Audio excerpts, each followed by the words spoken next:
Hello everyone, আসসালামু আলাইকুম। আজকে আমি আপনাদের সাথে রান্না বিষয়ে এবং কিভাবে সুস্থ থাকা যায় সে বিষয়ে কিছু টিপস শেয়ার করব। সুস্থ থাকাটাই কিন্তু অনেক বড় একটা বিষয়। আর খাবার আসলে প্রথমে আমি যেটা বলবো, আপনি যখন মেনু সিলেক্ট করবেন আগে দেখবেন যে কোন খাবারটার মধ্যে মানে প্রপার ওয়েতে পুষ্টিগুণটি আছে। মেনু সিলেক্ট করার আগে আপনি একজন পুষ্টিবিদের পরামর্শ নিতে পারেন সেক্ষেত্রে। তবে খাবারগুলো এমনভাবে সিলেক্ট করতে হবে যেন সমস্ত পুষ্টিগুণগুলো থাকে। এবং খাবার যখন আমরা কিনতে যাব, সে জায়গায় আমরা বাজারে যাব, বাজার থেকে খাবারটা কিনে মানে উপকরণগুলো কিনে বাসায় আনবো এবং বাসায় আমরা সেগুলো পরিষ্কার পরিচ্ছন্ন করে রান্না করব, রান্না করে টেবিলে দিব এবং খাবার পরেও কিন্তু আরও অনেক কাজ থাকে। হ্যাঁ, তো পুরাটাই কিন্তু আসলে হাইজিন এবং হ্যাজার্ড মেনটেন করে করতে হবে। যেমন যখন আপনি যাবেন দোকানে উপকরণগুলো কিনতে, সেখানে আপনাকে মাথায় রাখতে হবে যেটা শুকনো উপকরণ আর যেটা ভেজা উপকরণ। যেমন যদি আমরা কাঁচা মাংস কাঁচা যেই খাবারগুলো সেইগুলো আমরা অবশ্যই শুকনা খাবারের সাথে আনবো না, তাহলে কিন্তু ক্রস কন্টামিনেশন হয়ে যাবে। মানে ভেজা খাবারের যে জীবাণু সেটা কিন্তু শুকনা খাবারে চলে আসবে। তো আমরা দুইভাবে আনবো, এক পলিথিনে আনবো না, আলাদা আলাদা আনবো। এবং আনার পরে বাসায় যেটা করব, আমরা যে ফ্রিজ আপ যেটা করব সেটা ক্লিন করে আমরা আলাদা আলাদা চেম্বারে রাখবো। যেটা আমাদের কাঁচা মাংস থাকবে সেটা আমরা একদমই আলাদা চেম্বারে রাখবো এবং রান্না করা খাবারগুলো আলাদা চেম্বারে রাখবো। এবং যেই সবজিগুলো আমরা নিয়ে আসবো সেগুলো অবশ্যই প্রপার ওয়েতে ক্লিন করতে হবে, আমাদের পানিতে ভিজিয়ে রাখতে হবে। দরকার হলে আমরা একটু ভিনেগারের পানি অথবা লেবুর পানি কিন্তু ইউজ করতে পারি। সুন্দর করে পরিষ্কার পরিচ্ছন্ন করে তারপরে আমরা কুকিংয়ের দিকে যাব। তবে অনেক সবজি আছে যেগুলো ছিলতে হবে আপনাকে। ছিলার পরে আমরা সুন্দর করে ধুয়ে তারপরে কাটবো। কাটার পরে ধুলে কিন্তু সেটার পুষ্টিগুণ চলে যায়। যেমন পেঁয়াজটা আমরা ছিললাম, ধুলাম, তারপর কাটলাম। অনেকে দেখি যে কাটার পরে ধোয়, এটার যেই কষটা বা যে ভিটামিনটা থাকে সেটা কিন্তু চলে যায়। এবং প্রপার ওয়েতে রান্নাটা করতে হবে। যেমন তাপটা ঠিক রাখতে হবে। ওভার কুক করলে কিন্তু খাবারের পুষ্টিগুণ নষ্ট হয়ে যায়। এবং খাবার শুধু রান্না করলেই হবে না, খাবারটা যখন রান্না করার পর ঠান্ডা হবে, আমরা তো মনে করি যে খাবারটা যদি শীতকাল হয় তখন আমরা মনে করি আচ্ছা থাক না, শীতকাল খাবারটা নষ্ট হবে না। আমার মনে করি যে ঠিক আছে ফ্যানটা চালিয়ে রাখি, ঠান্ডা তো আছেই, সমস্যা কি। কিন্তু আসলে বিষয়টা এমন না। রান্নার 2 ঘন্টার মধ্যেই কিন্তু আমাদের ফ্রিজ আপ করতে হবে, না হলে জীবাণু গ্রো করা শুরু করবে। জীবাণু আসলে চোখে দেখা যায় না, কিন্তু জীবাণু তার কাজ ঠিকই করবে। এবং রুম টেম্পারেচারে আসলেই কিন্তু আপনি ফ্রিজ আপটা করতে পারবেন। এবং ফ্রিজ আপ যখন আপনি করবেন অবশ্যই ঢেকে রাখতে হবে। ফ্রিজে খোলা রাখলে কিন্তু ফ্রিজের যে জীবাণু সেটা খাবারের মধ্যে ঢুকে যাবে। এবং প্রায় কিন্তু আমরা একটা ভুল করি যে ডিপ থেকে খাবারটা বের করে সরাসরি আমরা পানির মধ্যে, কলের পানির মধ্যে আমরা কিন্তু সেটাকে ভিজিয়ে রাখি যে এটা নরম হলে আমরা রান্না করব। এটা একটা ভুল প্রসেস। অবশ্যই বের করতে হবে রান্নার অনেক আগে, যেন রুম টেম্পারেচারে আসে, তারপরেই আমরা কিন্তু খাবারটা কুক করব। আবার অনেক সময় ডিপ করা খাবার মানে রান্না করা খাবার আমরা ডিপ করে রাখি, সেটা বের করে আমরা ওভেনে দিয়ে দিচ্ছি সরাসরি, অথবা চুলায় আমরা কিন্তু গরম করছি। এটা একটা রং প্রসেস। এখানে কিন্তু আপনার খাবারের যে পুষ্টিগুণ সেটা নষ্ট হয়ে যায়। তা আমরা কি করব, আমরা অবশ্যই ডিপ থেকে বের করব এবং রুম টেম্পারেচারে আসলে তারপরে কিন্তু আমরা খাবারটা গরম করব। অনেক সময় আমরা কিন্তু বলি যে এত পুষ্টিকর খাবার রান্না করছি, এত পুষ্টিকর খাবার খাওয়াচ্ছি ফ্যামিলিকে, কিন্তু পুষ্টিটা আসলে যাচ্ছে কোথায়? পুষ্টির বিষয়টা ওই যে আপনাকে একটু পড়ালেখা করে আসতে হবে। মানে যে কুকিং এবং বেকিংয়ের যে কোর্সগুলো আছে সেগুলো করলেই কিন্তু আপনি নলেজটা পেয়ে যাবেন। যে ওভার কুক করা যাবে না, কত টেম্পারেচারে রাখতে হবে, কখন আমরা ফ্রিজ আপ করব, ফ্রিজ থেকে বের করব, খাবারের পুষ্টিগুণ কিভাবে বিদ্যমান থাকবে। সেজন্য আমরা যদি ছোটোখাটো একটা শেফ কোর্সও করি 3 মাসে, তাহলেই কিন্তু প্রপার নলেজটা পেয়ে যাবেন। শুধু যারা রান্না নিয়ে কাজ করে তারা কেন, আমরা যারা গৃহিণীরা আছি, ঘরে খাবার তৈরি করছি, মানে যে খাবারের দায়িত্ব আছে, আমার মনে হয় সবারই একটা কোর্সের মাধ্যমে আসা উচিত।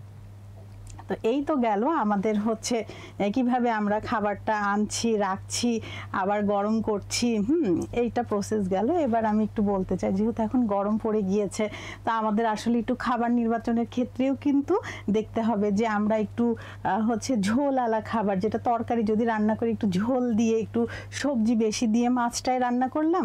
অনেক সময় হয় না বাচ্চারা সবজি খেতে চাচ্ছে না, তো মাছের মধ্যে আমরা কিছু সবজি দিয়ে দিলাম, পাতলা ঝোল করলাম। এই সময় আসলে আমাদের ভুনা খাবার অ্যাভয়েড করা উচিত এবং আমাদের খাদ্য তালিকায় অবশ্যই টক দইটা রাখতে হবে, ডাবের পানি, খুব খারাপ লাগলে স্যালাইনের পানিও কিন্তু আমরা পান করতে পারি, স্যালাইনটা খেলাম, এবং হচ্ছে ডাবের পানিটা মাস্ট রাখতে হবে। এবং একটা ডিটক্স ড্রিঙ্ক যদি আমরা তৈরি করে রাখি একটা বোতলের মধ্যে, যে খুবই ইজি, সেটা হচ্ছে আপনার পুদিনা পাতা, এবং লেবুর রস দিয়ে আমরা একটা ডিটক্স ড্রিঙ্ক তৈরি করব। মধু আপনি চাইলে, যারা একটু সুগার প্রেমী আছেন তারা মধু ইউজ করতে পারেন। সারাদিনে কিন্তু ওই পানীয়টা আমরা যদি খাই শরীরটাও সতেজ থাকবে এবং আমাদের মানে অনেক ভালো লাগবে। যেমন আমাদের কাজ করার উৎসাহ হবে, তেমন কিন্তু শরীরেও আমরা এনার্জিটা পাবো।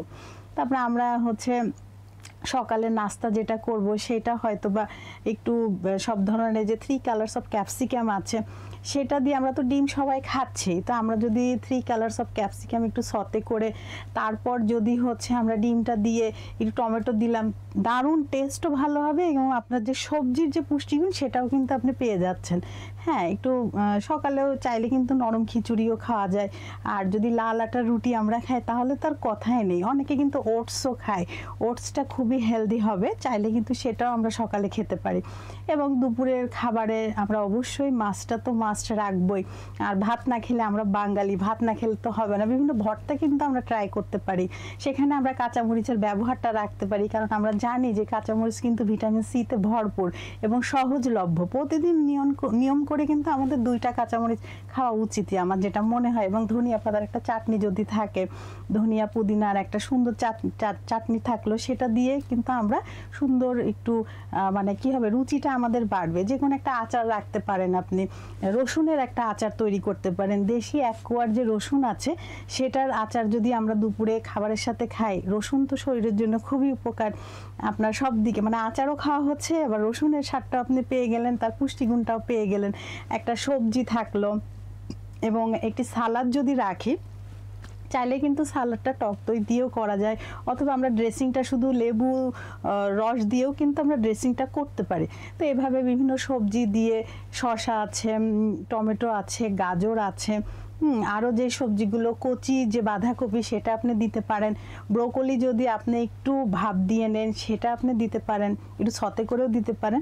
তো টক দই দিয়েও কিন্তু, অথবা লেবুর রস দিয়েও এমন একটি নর্মাল হচ্ছে সালাদ যদি রাখেন, একটু সরিষার তেল দিয়ে মাখালে কিন্তু আমাদের সেই গ্রামের একটা যে টেস্ট সেটা আসবে, আর স্বাদও ভালো হবে। তবে সরিষার তেল নির্বাচনের ক্ষেত্রে আমার মনে হয় নিজেরা যদি আমরা ভাঙিয়ে নিই সবচেয়ে ভালো হয়, আর না হলে ভালো কোনো সরিষার তেল যদি ইউজ করেন সেটাও ভালো। এবং ডাল তো অবশ্যই থাকবে, মুগ ডাল তো আমাদের সবার প্রিয়, আর ভাত তো রয়েছে। এটা দুপুরে কিন্তু আমরা খুব সুন্দরভাবে এরকম খেতে পারি। যারা হচ্ছে মানে একটু তেল অ্যাভয়েড করেন তারা কিন্তু স্টিম খাবারও ব্যবহার করতে পারেন, খেতে পারেন।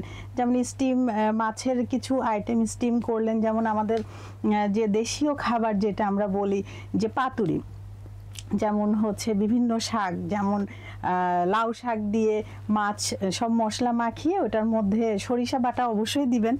ইলিশ মাছ দিয়ে আমরা বেশিরভাগ পাতুরি করি, আমাদের কুষ্টিয়ায় ভাতুরি করে, ভাতের মধ্যে ইলিশ মাছ মশলায় মাখিয়ে সেটা বসা ভাতের মধ্যে করে। এত টেস্ট এবং হেলদি, কোনো তেলের ব্যবহার নেই, বাট খুবই হেলদি।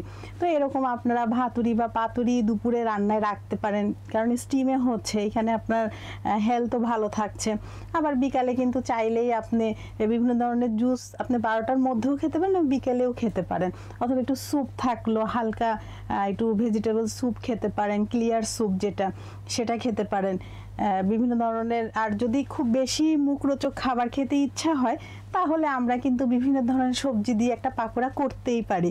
আর যদি চিকেন লাভার যে হন, তার সবজির মধ্যে একটু চিকেন দিয়ে দিলাম অথবা চিংড়ি দিয়ে দিলাম, এবং আমরা যখন ডিপ ফ্রাই করব সেখানে আমি একটু বলি দর্শক, ডিপ ফ্রাই করলে অবশ্যই তেলটা তো আমরা প্রথমে একটু হট করেই নেব, গরম করেই নেব, এবং যখন আমরা ছাড়বো বড়াটা তখন মিডিয়াম লো হিটে মোটামুটি আমরা সুন্দর করে ভেজে যখন নামাবো তখন কিন্তু আমরা আঁচটা বাড়িয়ে দিব। তাহলে ওই হচ্ছে বড়া বা ফ্রাইয়ের মধ্যে যে অয়েলটা ঢুকেছে সেটা কিন্তু বের হয়ে আসবে, এবং আমরা যদি একটি টিস্যুর উপরে সেটা তুলে রাখি তো বাকি যে অয়েল থাকে সেটাও কিন্তু টিস্যুটা সোপ করে নেবে। তো মাঝে মাঝে কিন্তু একটু ডিপ ফ্রাই খাওয়াই যাবে, কি বলেন? এবং রাতের মেনুটা সিলেক্ট করবেন যে খুব বেশি ভারী যেন না হয়, কারণ দুপুরে অলরেডি আপনি ভারী খাবার খেয়েছেন। রাতে আমার মনে হয় রুটি বা সবজি বা স্যুপ টাইপের কিন্তু আপনি খেতে পারেন, এবং স্টিম যদি কিছু খেতে চান সেটা আরও ভালো। এবং ঘুমানোর আমি বলবো, ঘুমানোর হচ্ছে 1 ঘন্টা আগে বা 2 ঘন্টা আগে যদি খেয়ে নেন, খাওয়ার 1 ঘন্টা বা আধা ঘন্টা পরে একটু হাঁটাহাঁটি করেন, এটা কিন্তু শরীরের জন্য অনেক ভালো হবে। তো আমরা আসলে নিজে যদি সুস্থ থাকি তাহলে কিন্তু আমরা আমাদের পরিবারকে সুস্থ রাখতে পারবো। এই জন্য নিজেকেও সুস্থ থাকতে হবে এবং পরিবারকেও সুস্থ রাখতে হবে। তো সবাই ভালো থাকবেন। আশা করি আমার টিপস ভালো লেগেছে। যদি ভালো লাগে লাইক, কমেন্টস অ্যান্ড শেয়ারের মাধ্যমে আমাদের সাথে থাকবেন। ইনশাআল্লাহ সামনে আরও টিপস নিয়ে আসবো।